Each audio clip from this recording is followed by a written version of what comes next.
बड़ा इंटरेस्टिंग है इस पॉइंट को जानना। आप इस पॉइंट को जितना ज्यादा जानेंगे उतना ज्यादा आपको इसका महत्व समझ में आएगा आज की खबर का। क्या है ना कि सऊदी अरब अपने यहां पर एक शहर बना रहा है। नियोम उसका नाम है, प्रोजेक्ट का नाम, द लाइन करके वो शहर बना रहा है। उस शहर में वो चाहता है कि दुबई की तरह वर्ल्ड क्लास कंपनीज आए, बहुत सारे मतलब अप टू डेट टाइप की चीजें हो, दुनिया की जितनी भी नायाब चीजें हैं वो उस शहर में हो, पूरा कांच का आलीशान बिल्कुल अलग तरह का वो शहर बनाना चाहता है। लेकिन दुबई से लोगों का मोह नहीं हटता। सऊदी और देखिए, चाहे सऊदी हो चाहे कतर हो, इन सबको असल मोटिवेशन दुबई ने दिया है, आबू धाबी ने दिया है, क्योंकि इन लोगों की प्रोग्रेस दोहा के विकास के लिए भी, रियाद के विकास के लिए भी, और द लाइन जो प्रोडक्ट है उसके विकास के लिए भी मोटिवेशन बनी। इवन आप सोचिए कि जो गाजा है ना, उस गाजा में ट्रंप जो राफा शहर बनाना चाहते हैं, वो गाजा प्रोजेक्ट भी असल में दुबई से मोटिवेटेड है कि दुबई जैसा बनाना है। आजकल दुबई अपने आप में एक मॉडल हो गया कि ऐसा बनाना है, लेकिन दुबई दोबारा तो बन नहीं सकता। जब तक एक दुबई है तो दूसरा दुबई कैसे बनाए? तो इन लोगों ने दुबई की बर्बादी का तमाशा देखा। यह बात यूएई को समझ में आई। उसे समझ में आई कि इस युद्ध में हम सोच रहे थे कि सब एक साथ पीड़ित हो रहे हैं, लेकिन सऊदी मुझे पीड़ित करवाना चाहता था कि दुबई का अस्तित्व खत्म हो और यहां से कंपनियां भागें तो कोई और देश तलाशें तो हम उसके अंदर विकल्प बने। आप समझिए कितनी बड़ी दुश्मनी थी।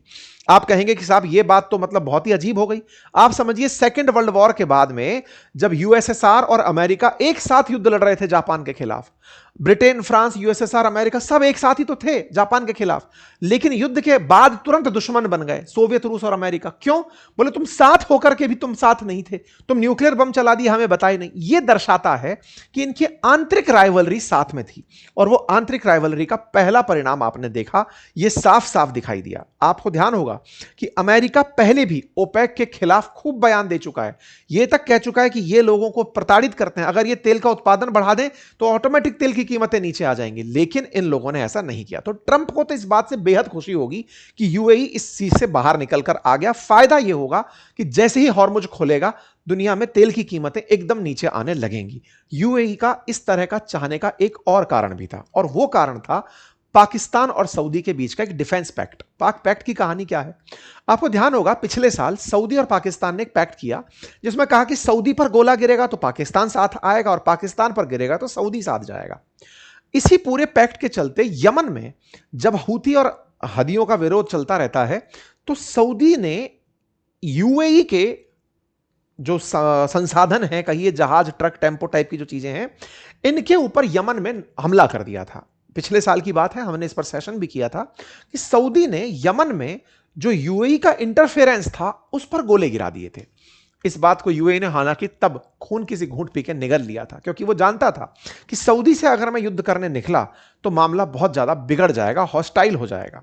लेकिन अंदर एक कुंठा पल गई कि तुम साथ होकर के भी हमारी इंसल्ट कर दिए।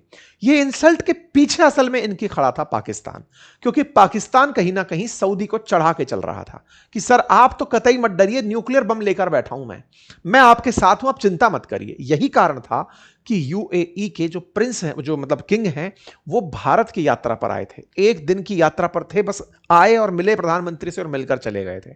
मतलब उस समय उन्हें यह महसूस हुआ कि नहीं, हमें कोई साथ चाहिए होगा। और आपको एक बात याद दिलाऊं, अगर याद आए तो ध्यान करिएगा कि उस समय ही चर्चा निकलकर आई थी कि इजराइल तुर्की के खिलाफ एक गठबंधन बना रहा है, जिसमें साइप्रस होगा, जिसमें इजराइल होगा, जिसमें भारत होगा, और उसमें एक और देश ऐसा होगा जो मुस्लिम वर्ल्ड का होगा। असल में वो यूएई ही था। इस इजराइल ने उसको साथ में ले लिया था कि तुम साथ में आ जाओ, अब तुम उस पूरी बिरादरी से बाहर कर दिए गए हो, तुम्हारा कोई नहीं है। उधर उधर ग्रीस को साथ में लिया गया। इस तरह से इजराइल एक 6 देशों का समूह बना रहा था जो तुर्की के खिलाफ खड़े थे, और तुर्की पाकिस्तान के साथ, पाकिस्तान सऊदी के साथ, इन सब ने एक ऐसा गुट बनाया कि जो प्रोग्रेस थी सऊदी की, सॉरी यूएई की, वो इनसे पची नहीं। जब ये डाइजेस्ट नहीं हुई ना, तो ये बात कहीं ना कहीं यूएई को अंदर से महसूस हो रही थी कि ये सब जलते हैं मेरे से। वो वेलकम मूवी का नहीं है, जलता है मुझसे, तो वो जलता है मुझसे वाली फीलिंग थी, और इसके चलते यूएई ने यह किनारा किया। एक और चीज आप ऑब्जर्व करिए, अभी जब शांति वार्ता के नाम पर ईरान के डेलीगेशन गए पाकिस्तान, यूएई ने क्या बिगाड़ा था भाई? आपने शांति वार्ता के समय पर सबको बुलाया, पाकिस्तान वालों ने तुर्की, इजिप्ट और सऊदी सबको बुलाकर बातचीत करी। इवन ईरान के विदेश मंत्री ने भी सबसे बात करी, यूएई को छोड़ करके। अरे यूएई ने तुम्हारा बिगाड़ा क्या है? केवल ये कि ये ज्यादा इजराइल को चाहता है, या ज्यादा अमेरिका को चाहता है, या ये कि ये ज्यादा सक्सेसफुल है या प्रॉस्पेरस है। बस प्रॉस्पेरिटी उसके लिए नुकसानदायक बनी। ये वो सारे कारण बने। इन्हीं से तंग होकर के आज से एक दिन पहले खबर बनती है कि यूएई ने पाकिस्तान को दिया हुआ $3.5 बिलियन का अपना लोन वापस मांग लिया। ये लोन वापस मांगा, ये बड़ी सुर्खी बन ही रही थी कि अचानक एक और सुर्खी आती है कि सऊदी ने $3.5 बिलियन सऊदी ने पाकिस्तान को दे दिए कि लो तुम यूएई के पैसे चुका दो, बनता होगा ज्यादा अमीर। मतलब अब समझिए कि किस तरह की इनके बीच में राइवलरी चल रही है। तो सऊदी ने, मतलब इधर यूएई ने, ये हेडलाइंस हैं, यूएई ने मांगा पैसा पाकिस्तान से, ये हेडलाइन बनकर के आई कि पाकिस्तान ने सऊदी से डिस्कशन किया, सऊदी ने $3.5 बिलियन उसको दे दिए कि ले तू दे दे पैसे इसको। ये खबर बनकर आई, पाकिस्तान की ऑफिशियल खबर बनकर आई। इसका मतलब यूएई असल में इतना फ्रस्ट्रेट हो गया है इन लोगों की वजह से कि नहीं भाई मैं अलग ही रह लूंगा। इस बारे में चर्चा सीएनएन के पत्रकारों ने जब इनसे की तो इन्होंने जवाब यही दिया कि नहीं, हम अपना प्रोडक्शन बढ़ाना चाहते हैं और इस प्रोडक्शन से हम किसी को नुकसान नहीं पहुंचा रहे हैं, हमारी जरूरतें जो हैं वो ज्यादा हैं, हमें ज्यादा पैसे की जरूरत है, इसलिए हम कर रहे हैं। लेकिन कुल मिलाकर यूएई ने अब सऊदी को यह कहा कि सुनो, तुम्हारी छत्र छाया में रहने की हमें जरूरत नहीं है, हम अपना काम खुद देख लेंगे। तो इस ऑयल के गणित में यूएई का अलग निकलकर चल जाना अपने आप में कहिए कि अंदर के बिगड़े हुए रिश्तों की सुगबुगाहट है कि मामला बिगड़ रहा है। क्या भारत का कोई रोल है इसमें? बिल्कुल कहा जा सकता है। असल में आज से 2 दिन पहले की खबर है कि भारत के जो एनएसए हैं, डोभाल साहब, वो जाकर के यूएई में वहां के जो शेख हैं मोहम्मद बिन जायद, उनसे मुलाकात करते हैं। कहा जा रहा है कि भारत इस समय पर पूरे समय यूएई के साथ बना हुआ था, क्योंकि भारत ने, इजराइल ने, यूएई ने और अमेरिका ने एक गठबंधन बनाया हुआ है जिसका नाम है I2U2 गठबंधन, इंडिया, इजराइल, यूएई और यूएसए। इस I2U2 गठबंधन के चलते भी कहीं ना कहीं इस इजराइल की गणित को बदलते हुए देखा गया, इस यूएई की गणित को बदलते हुए देखा गया। बोले अब समय आ गया है ये पब्लिक करने का कि आप और हम साथ हैं। कुछ वैसी स्थिति निकल कर आई। तो भारत के लिए क्या होगा इसका मायना? देखिए, भारत के लिए बहुत बड़े मायने होंगे 2 तरह से। कैसे?